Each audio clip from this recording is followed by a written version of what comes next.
Baxışdakı mərhəmət. Bu əhvalat çox illər bundan qabaq soyuq bir qış günü Şimali Virciniyada baş verib.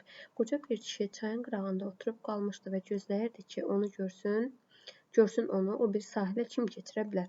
Qocanın saqqalı şaxtadan buz bağlamışdı. Onun gözləməsi xeyli uzun çəkdi. Yazığın bədəni soyuq şimal küləyindən az qala donub baxaca dönmüşdü. Nəhayət boğuq nal səsləri eşidildi. Qoca intizar dolu gözlərini döngədən çıxan atlara zilləyib durdu. Birinci atlını o heç nə demədən buraxdı. Heç onun diqqətini cəlb etməyə cəhd də göstərmədi. Sonra böyründən daha bir atlı ötüb keçdi. Sonra daha biri də. Nəhayət qocanın oturduğu yerə sonuncu atlı yaxınlaşdı. Atlının baxışlarını üzündə tutan qoca dilləndi. Məni çaydan keçirərsən? O nə sözdür? Əlbəttə keçirərəm. Qalxın atın belinə. Görəndə ki, qocaya oturduğu yerdən qalxmaq çətindir, qaxaca dönmüş bədəni qocanın heç cür sözünə baxmırdı. Atlı dərhal onun köməyinə tələsdi və atın belinə qalxmaqda ona dəstək oldu.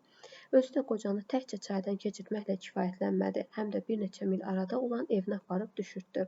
Onlar qocanın balaca, amma rahat yaşayış məskəninə yaxınlaşanda atlı marağını saxlaya bilməyib soruşdu. Ser, mən gördüm ki, sizin böyrünüzdən ötüb keçən bir neçə atlını buraxdınız.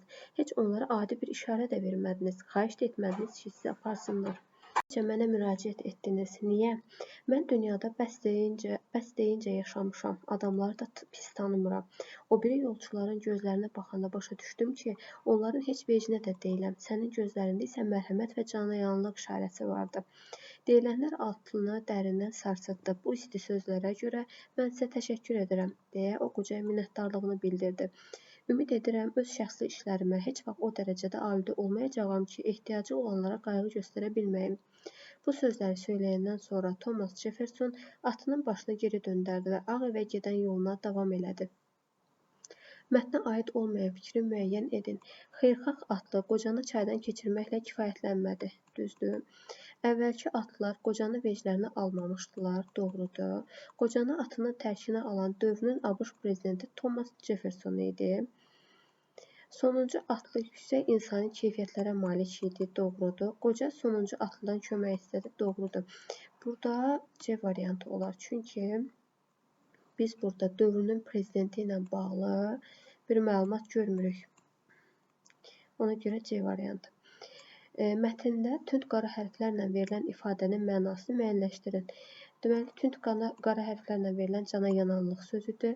Mənası şəfqət, eyni zamanda riqqət mənalarını ifadə edir. Ədalətlə ümid bu mənaya uyğun gəlmədiyinə görə doğru cavabımız olacaq E variantı. Mətndə altından xətt çəkilmiş söz hansı cümlənin tərkibində mətndəki mənasında işlənmişdir? İndi baxaq görək, altından xətt çəkilən söz hansıdır?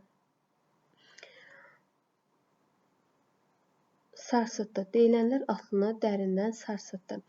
Və deyir, mətndəki mənasında işlənmişdir. Zəlzələ bir çox binaları sarsıtdı. Top atəşləri ətrafı sarsıdırdı. Böyük bir gurultu ətrafı sarsıtdı. Övladının vəfatı onu bərk sarsıtmışdı. Sarsıdıcı zərbə altında dayanmayan düşmən təyyarələri geri qaçırdı. Deməli, burada düzgün variant olur D variantı. Nəyə görə? Çünki burada dərindən sarsıtmaq deyəndə burada məcazi mənada işlənmişdir. Məcazi mənada olduğuna görə bizə məcazi mənasını istəyir. Və burada A variantı, ABC və Y variantında sarsıtmaq sözü həqiqi mənadadır. Çünki zəlzələdən bina sarsıla bilər, ətraf top atəşindən sarsıla bilər, dağıdıcı zərbədən sarsıla bilər. Amma bu artıq mənəvi sarsılmadan söhbət gedir. Fiziki yox, burada məcazi məna işləndiyinə görə D variantı bizdə doğru cavab olur. Dördüncü. Mətndə rəqəmlə işarələnmiş hansı sözlər məcazi mənada işlənmişdir? Əvvəlcə rəqəmlənən sözləri tapaq. Deməli, işarələnmiş sözlər burada gözləyirdi, zilləyib, sonuncu, baxmırdı və döndərdi sözləridir. Bizdən tələb olunur, hansı söz məcazi mənada işlənmişdir? Birinci sözümüzə baxaq. Bu əhvalat çox illər bundan qabaq soyuq bir qış günü Şimali Virciniyada baş verib. Qoca bir kişi çayın qırağında oturub qalmışdı və gözləyirdi. Bu da gözləmək həqiqi mənadadır. Daha sonra qoca intizar dolu gözlərini döngədən çıxan atlara zilləyib durdu. Burada zilləmək sözü yenə həqiqi mənadadır. Məcazi mənalıq burada yoxdur. Nəhayət, qocanın oturduğu yerə sonuncu atlı yaxınlaşdı. Burada həqiqi mənadadır. Ona görə bu sözü götürə bilmirik. Görəndə ki, qocaya oturduğu yerdən qalxmaq çətindir. Qaxaca dönmüş bədəni qocanın heç cür sözünə baxmırdı. Baxın, sözünə baxmaq burada artıq məcazi mənadadır. Bu sözünə baxmaq, yəni artıq qoca özünü idarə edə bilmirdi mənasında ifadə olunur. Yəni sözünə baxmamaq bu deməkdir. Buna görə dördüncü söz məcazi mənalıdır. Baxaq 5-ə. Bu sözləri söyləyəndən sonra Thomas Jefferson atının başını geri döndərdi və Ağ evə gedən yoluna davam elədi. Atın başını geri döndərmək olar. Yəni burada məcazi mənalı heç nə yoxdur. Ona görə də burada olmalıdır dördüncü, yalnız 4A variantı. 5-ə baxırıq. Hansı atalar sözü ilə sonuncu atlının qocaya olan münasibətini qüvvətləndirmək olar? Variantlara baxaq. Nə tökərsən aşına, o da çıxar qaşığına. Yaxşı at özünə qamçı vurdurmaz. Düzlük xoşbəxtliyin açarıdır. Fürsət əldə ikən yaxşılıq elə. Baxın, bu bizim mətnimizdə sonuncu atla, yəni Thomas Jeffersonun qocaya olan münasibətini qüvvətləndirə biləcək bir atalar sözüdür. Mətnin məzmununa əsasən və mən bildim ki, sənin böyük ürəyin ehtiyac duyan insana kömək etmək imkanına sevinəcək cümləsini mətndə hansı Roma rəqəminin olduğu parçaya, abzasa əlavə etmək olar? Deməli, burada biz baxırıq.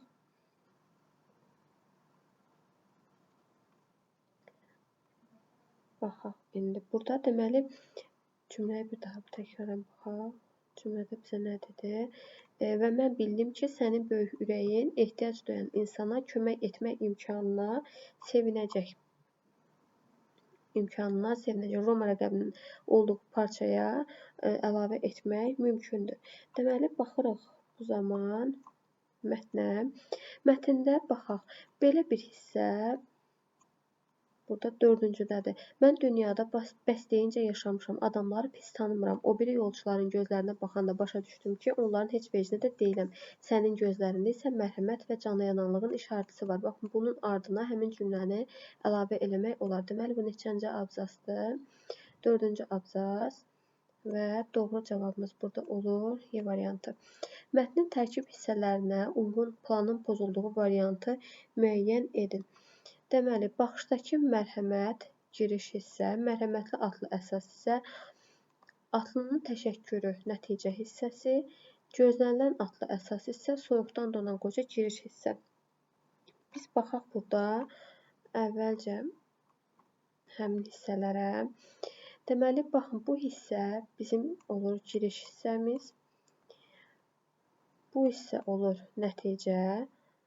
Arada qalan hissə isə, bunun hamısını eyni rəng elədik. Artıq bu hissə isə olur əsas hissəmiz. Deməli, baxışdakı mərhəməti götürmüşdü nə? Giriş hissə. Burada bu əhvalat çox illər bundan qabaq soyuq bir qış günü Şimali Virginiyada baş verib. Qoca bir kişi çayın qırağında oturub qalmışdı. Gözləyir ki, görsün onu bir sahilə kim keçirə bilər. Qocanın saqqalı şaxtadan buz bağlamışdı. Onun gözləməsi xeyli uzun çəkdi. Yazığın bədəni soyuq şimal küləyindən az qala donub qaxaca dönmüşdü. Burada baxışın mərhəməti ilə bağlı belə bir şey yoxdur. Baxışdakı mərhəmət, baxın bu hissədədir bir dəqiqə. Bax, bu hissə. Baxışdakı mərhəmət gəlir əsas hissəyə düşür. Ona görə bizdən uyğunluğun pozulduğu bir hissəni istədiyinə görə biz 7-də götürəcəyik A variantını. Mətnə əsasən xarakterlər cədvəlinin heç bir xanasına yazıla bilməz. Thomas Jeffersonun əməli, nitqi və xarakteri. Əlbəttə keçərəm, qalxın atın belinə. Deməli, bu nitqinə aiddir, düzdürmü? A-nı yazarıq nitqə. Yardıma ehtiyacı olan qocaya kömək edir. Bu onun əməlidir, gördüyü işdir. Əməl deyəndə gördüyü iş nəzərdə tutulur. Nitq amma onun dilindən söylənilən ifadədir. Qayğı keçdi. Bu onun xarakterinə aiddir. C-ni yazarıq bura. Təkəbbürlüdür. Baxın, təkəbbürlü özündən razı deməkdir. Burada özünə razı əlaməti olmadığına görə heç birini yaza bilmərik. Ser, mən gördüm ki, sizin böyrünüzdən ötüb keçən bir neçə atlını buraxdınız. Bu isə onun nədir? Nitqinə aiddir deyə yeni də yazarıq 2-yə. 8-də olar, doğru cavab D variantı. Mətndən Thomas Jeffersonun qocaya olan təmənnasız yaxşılığını ifadə edən ilk 2 cümləni müəyyən edərək yazın. Təmənnasız yaxşılığını ifadə edən ilk 2 cümlə. Məni deyir çaydan keçirərsən. Deyir ki, əlbəttə o nə sözdür? Bu 1. Əlbəttə keçirərəm. Qalxın atın belinə. Bu da 2. Burada deməli o nə sözdür? Bu da bir cümlədir. Digər də cümlədir. Deməli iki cümləmiz nə oldu? O nə sözdür? Qalxın atın belinə. Bu 9-cu sualın cavabı olacaq. Artıq mən bura yazmıram. Deməli bura yazılacaq nə? O nə sözdür?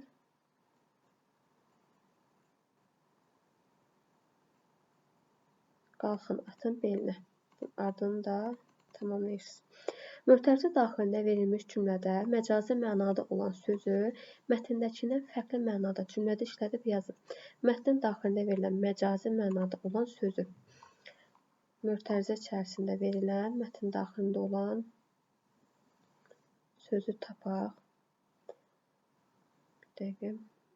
Deməli, bu cümlə buradadır. Atlının baxışlarını üzündə tutan qoca dilləndi. Atlı sözü məcazi deyil, həqiqidir. Baxış sözü həqiqidir, üz həqiqidir. Qoca həqiqidir, dillənmək həqiqidir. Burada üzündə tutmaq, bax, tutan sözü məcazidir.